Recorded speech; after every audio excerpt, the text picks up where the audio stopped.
자, 안녕하세요. 주식살롱 시즌2로 다가왔습니다. 오늘은 이제 시즌2의 첫 번째 시간이고, 매주 하나의 컨텐츠로 여러분들과 함께 하도록 하겠습니다. 오늘은 주식 투자하시면서 그냥 그런 이야기를 많이 했던 것 같아요. 특히나 2024년도 같은 경우가, 한국 증시가 글로벌 수익률 기준으로, 거의 꼴찌를 했습니다. 그죠? 꼴찌를 했고, 25년도 같은 경우도 약간 지금 1월 달 정도는, 1월 정도는 조금 좋았는데 아마 크게 보면 많은 투자가분들이 야, 정말 한국 주식은 어렵다. 한국 주식은 탈출이 우선이다. 그런 이야기를 합니다. 그래서 오늘은 크게 보면 한국 주식이 미국 걸 이길 수 없는 이유. 이거 자꾸 슬픈 내용인데 그 이야기를 아마 잠깐 해보고 그럼에도 불구하고 과연 그 내에서 우리가 한국 주식이 미국 주식보다 조금 약하다고 한국 주식을 아예 안 하는 건 아니잖아요. 또 한국 주식 나름대로의 매력도도 많습니다. 특히나 이제 매매의 관점에서 말이죠. 그리고 그래서 그럼에도 이기는 방법에 대해서 잠깐 이야기를 해보도록 하겠는데 자, 그러면 첫 번째 한번 우리가 다뤄볼 내용은 뭐냐 하면 왜 24년도에 우리나라 증시가 꼴찌를 했을까가 되게 중요한 겁니다. 그렇죠. 꼴찌란 말은 쉽게 말해서 이제 미국 증시나 대비해서 많이 우리나라가 밀렸었는데 가만히 생각을 해보면 상반기는 그렇지 않았었어요. 거의 24년도 한 7월 달부터 7월 달부터 증시가 연말까지 쭉 내려갔습니다. 출발은 비슷했어요. 출발은 거의 비슷하게 나왔습니다. 출발은 예를 들어서 이 당시에는 삼성전자의 실적 발표도 있었고요. 그죠? 삼성전자의 7월 달에 삼성전자의 2분기 실적 발표가 있었습니다. 그리고 8월 달 정도에 이제 거기에 이제 세기를 박을 수 있는 반도체 개원론이 있었겠죠. 반도체가 이제 고점을 찍었다. 그런 게 있었을 겁니다. 반도체 개원론이 있고. 그리고 나서 이제 쭉 내려왔지, 연발까지 쭉 내려왔지 않습니까? 그렇죠? 내려온 데는 그러면 이제 이거는 지나간 이슈니까 여러분 생각하기에도 근데 그런 상황에서도 미국은 사실 올랐다는 거죠. 연말까지. 물론 미국에는 미국 증시가 오를 수 있는 이유가 하나 없잖아요. 있었던 것은 8월 이후부터 미국과 한국의 아예 상반된 흐름을 보인 미국도 반도체 주식 있지 않습니까? 그 이유는 8월에 바로 트럼프가 들어왔기 때문입니다. 미국의 선거는 잘 아시겠지만은 11월 달에 결과가 나왔지만은 이미 트럼프의 피습, 연설 중에서 나왔던 그 피습의 어떤 이벤트 위에 미국의 대통령의 판세는 해리스와 트럼프에서 거의 트럼프 쪽으로 가는 분위기였죠. 여기서 첫 번째 이유가 있습니다. 한국 주식이 미국을 이길 수 없는 이유. 미국보다 약하기 때문이죠. 너무 쉬운 이야기인데, 근데 이거는 실제적으로 놓고 보게 되면 우리가 충분히 인지하고 가야 될 내용이에요.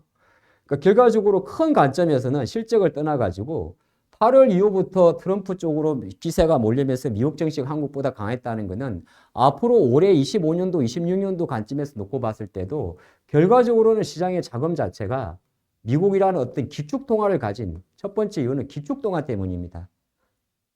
우리나라는 원화가 갖고 있는 거죠.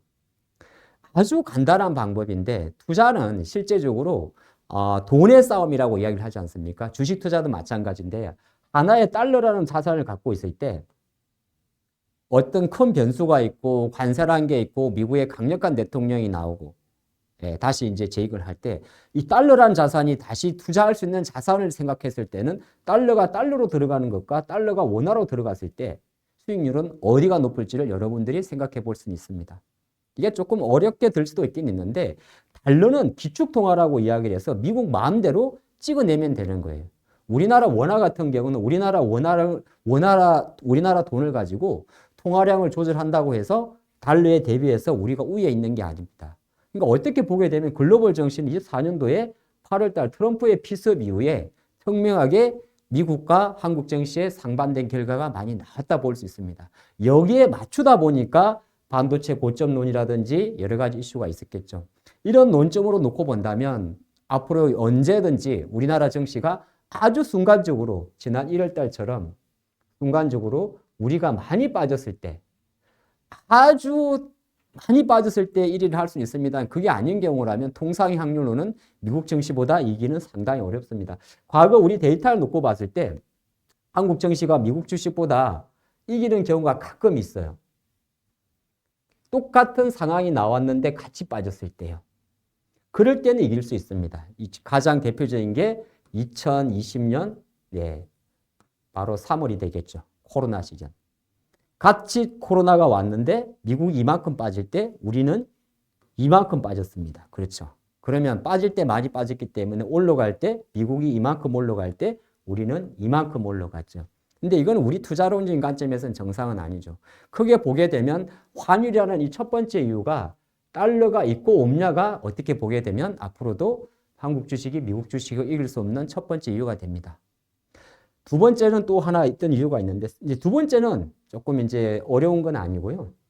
그러니까 우리가 통화라는 시장 자체는 조금 어렵지만은 주식시장 관점에서는 이걸 조금 더 쉽게 이야기하게 되면 우리나라의 원화 가치 자체가 우리나라의 원화 자체가 어느 정도 상대적으로 강할 수는 없지만은 일정 부분 안정화될 때까지는 외국인 투자가들은 달러 자산을 매수해야 되고 원화 자산을 매도를 해야 되는 겁니다. 그 중심에 아무래도 대형주가 있겠죠. 그런데 대형주가 있는데 대형주라는 게 어떻게 보게 되면 다시 주가 지수를 만드는 거죠.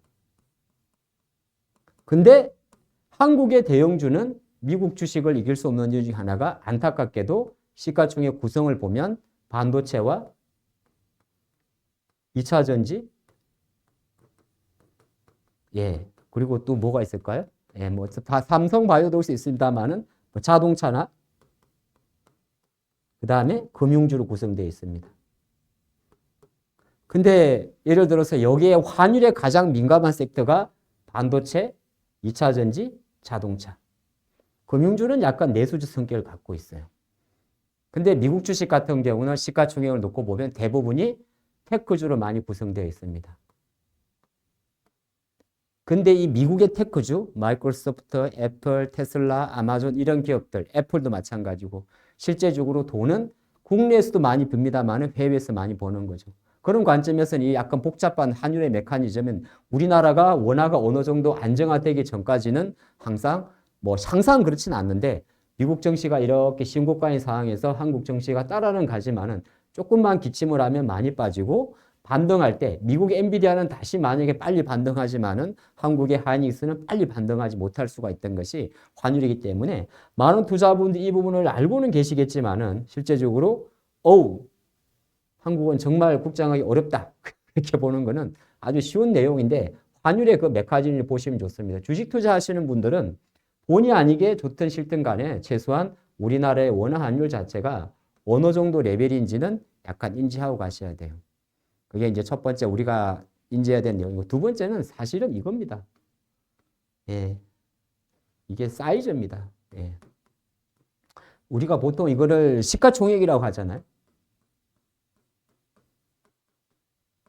우리가 주식 투자하다 보면 그런 이야기를 합니다. 어떤 투자가들은 나는 그냥 대형주가 좋습니다. 내가 주식하는 돈이 좀 많아가지고 나는 종목당 조금 많이 사고 싶다. 종목당 한 2, 3천만 원, 5천만 원, 1천만 원, 1억까지 사고 싶은데 시가총액이 1,000억이 안 된다든지 절대 주가 1,000원짜리 같은 주식을 사게 되면 살 때는 좋았는데 내가 사면서 내가 호가를 올리니까요.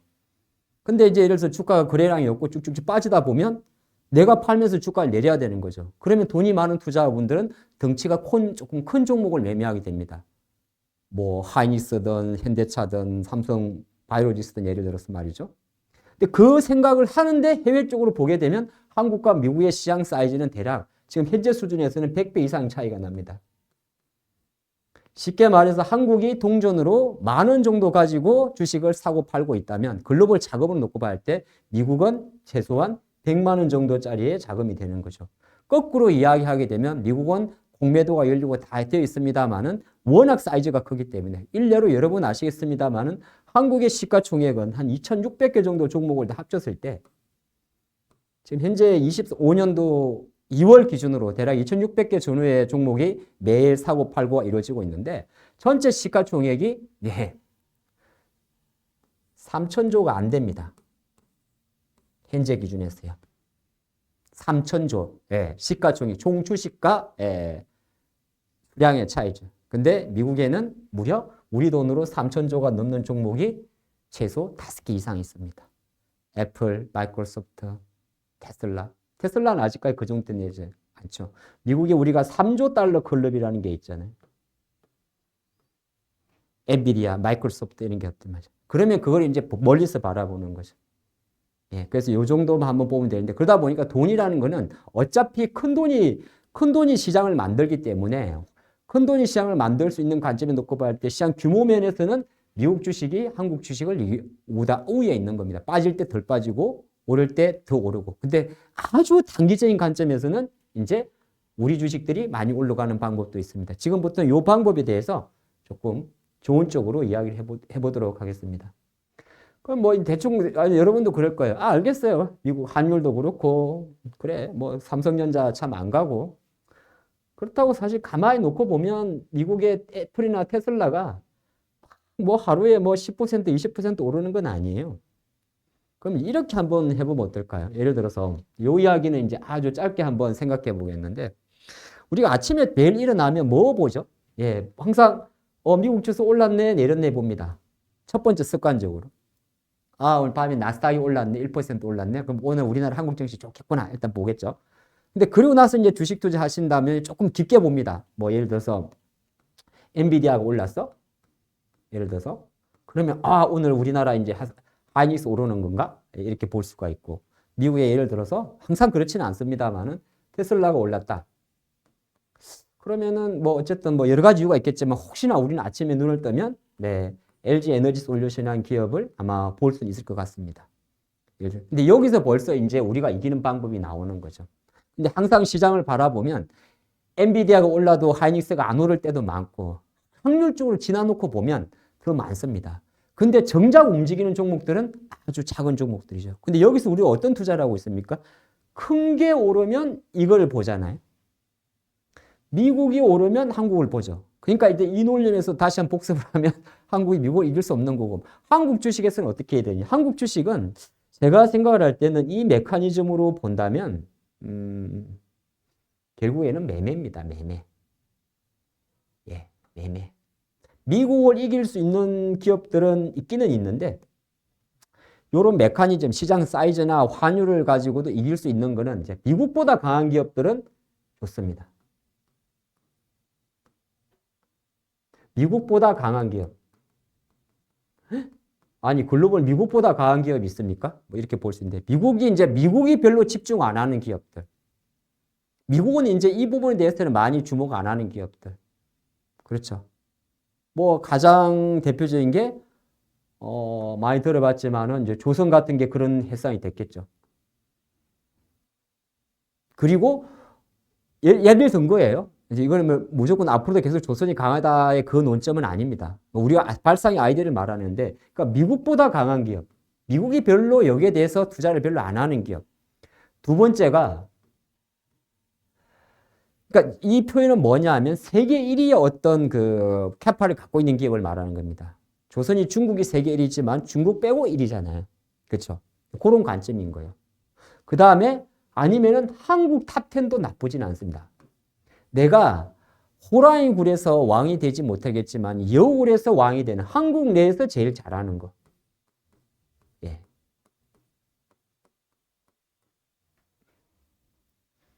뭐 K가 들어가는 거죠. 예를 들어서 그렇겠죠? K푸드 예를 그런 건데. 근데 그런 종목들도 갈 때 보게 되면 확실하게 이제 여러 가지 숫자를 가지거든요. 그러니까 이렇게 정의해 한국 주식에서는 사실 몇 가지가 있긴 있는데 일단 미국보다 강한 기업이란 큰 단어를 좀 보는 게 좋고 미국과의 경쟁 관계가 아니라 미국과 협업하는 기업들 있어요.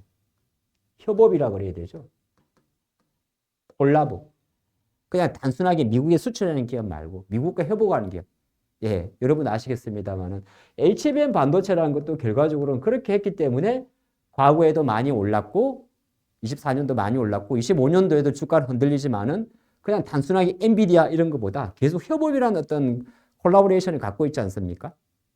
그리고 협업을 하면서 어떤 게 생기냐 하면 경쟁 구도가 생기게 되는 겁니다. 얼마 전에 그런 이야기 했을 거예요. 샘 앨트만 그 다음에 뭐 오라클, 일본의 소프트뱅크, 삼성 이런 기업들이 엔비디아 대항하는 AI 얼라이언스, 뭐 스타게이트를 조성한다. 뭐 그런 이야기 나오는데 그런 게 이제 그런 경쟁 구도를 말하는 겁니다. 주가는 실제적으로 경쟁이 붙게 되면 새로운 기회가 창출되는 거거든요. 경쟁은 결과적으로 어떤 관점으로 나오냐면 주제로 많이 이어지게 됩니다. 뭐 예를 들어서 반도체도 그런 거였죠. 반도체 칩스법. 예, 칩스법. 그리고 그럼 앞으로 놓고 볼 때도 경쟁 같은 경우는 결정적으로 대부분이 어디에서 많이 발생을 하냐 하면은 기술 우위에 있는 기술 선점에 대한 효과를 가지고 발생을 하게 됩니다. 오늘 공부가 좀 가볍게 가야 되는데 너무 무겁네요. 그러니까 그 나라나 국가적으로 놓고 봤을 때 서로 우위에 가기 위해서 노력하는 섹터들. 아까 말한 조선 같은 경우는 서로 우위가 아니라 정책 관점에서 이제 상대적 우위로 보이는 섹터가 있는 거고, 두 번째는 서로 기술 선점을 하기 위해서 그런 섹터들이 결과적으로는 만약에 우리가 투자할 만한 기업에서 그런 게 있다면 오히려 시장에서는 한국 주식에서도 미국 지수 대비해서 이길 수가 있습니다. 미래 기술이라고 이야기를 하죠. 예. 멀리 보면 우주도 마찬가지일 거고요. 누가 우주에 와, 누가 화성에 정말 태극기를 꽂을지, 성조기를 꽂을지, 예. 오성기를 꽂을지 모르지 않습니까?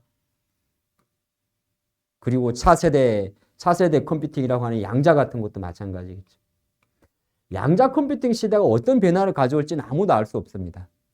하지만 우리가 생각하는 새로운 어떤 퀀텀의 시대는 아마 열리겠죠. 그 다음에 항상 그렇습니다만 글로벌 패권 싸움은 결정적으로 군사력입니다. 그리고 또 어떤 게 있을까요? 아마 공통적으로 가는 거는 친환경인데 결과론적으로는 에너지가 될 거예요. 새로운 에너지원. 그렇죠? 우리가 뭐 영화 이런 거 많이 봤지 않습니까? 제가 아주 감명 깊게 본 영화 중에 미국 허리우드 영화 인터스텔라라는 영화도 있고, 마샬이 아니라 마션? 네, 그런 영화도 있죠. 그래서 크게 보면 앞으로 멀리 봤을 때도 이렇게 스페이스라든지 퀀텀이라든지 아니면 디펜스라든지 아니면 에너지라든지 에너지원을 말하는 겁니다. 단순하게 뭐 이렇게 이런 걸 떠나가지고 이런 관련된 기업들은 실제적으로 꼭 미국에서도 아니겠지만 어차피 미국에서도 완성된 기업이 없는 거니까 이런 섹터들은 이기는 섹터들이 생길 수가 있습니다. 그게 아니라 그냥 밋밋한 섹터들. 우리가 말하는 뭐 자동차, 뭐 예, 전기차, 뭐 이런 것들은 반도체, 메모리 이런 것들은 사실 반도체 메모리 이런 같은 경우는 신기술적으로 보면은 미국을 이길 수가 있는데 레거시 쪽으로 놓고 보게 되면은 미국은 안 하고 한국만 하는 거니까 어떻게 보게 되면 사실 경쟁력 관점에서는 조금 뒤처질 수가 있겠고, 물론 이제 반도체 같은 경우는 경쟁 자체가 미국과의 경쟁보다는 중국과의 경쟁으로 좀 오는 관점이 있기 때문에 사실 그 부분은 우리가 한번 제고해 볼 내용이 될 것 같습니다. 조금 내용이 오늘 첫 시간인데 길어졌죠. 예. 그래서 가만히 오늘 생각해 보면 한번 잠깐 복습 아닌 복습을 해보면 크게 보면 한국 주식이 미국을 이길 수 없다고 이야기를 하면 여러분들이 되게 불편할 수는 있는데 이제 첫 번째 에피소드를 통해서 함께 할 거는 뭐냐 하면 투자 무조건 이제 본 영상을 보시면서 정말 한국 주식은 답이 없구나 그런 것보다 일정 부분 내가 자산을 장기 투자하는 관점에서는 우리가 미국 주식을 장기적으로, 근데 내가 정말 매매를 잘하고 트레이딩을 잘하시는 분이라면 오히려 한국이 더 매력적일 수도 있긴 있습니다. 예, 그건 이제 구분을 하셔야 되는 거고, 다만 실적이 안정적으로 가는 안정성장주 같은 경우는 미국한테는 안 된다. 그게 그 다음에 안정성장주가 아니라 아주 혁신성장주 같은 경우는 한국도 미국보다 수익률이 높게 갈 수가 있습니다. 안정성장주는 대변수 환율에 민감할 것이고 혁신성장주는 그런 거에 상관이 없을 것 같습니다. 그래서 오늘 영상에서는 여러분들이 한번 곰곰이 생각을 해보시고 아주 장기적 관점에 놓고 봤을 때는 그래도 미국 주식이나 글로벌 증시의 눈을 좀 넓혀보시고 뭐 환율이라든지 이런 매크로 관점에서는 내가 외국인 투자 관점에서 싱가포르든 홍콩이든 어디에 있는 외국계 투자 관점에서 조금 더 매력적인 게 뭘까에 대한 투자를 역설적으로 한번 생각해 보신다면 향후 투자를 하시는데 좋은 인사이트가 될 것 같습니다. 다음 시간에 인사드리겠습니다. 감사합니다. 주식클래스 구독, 알림 설정.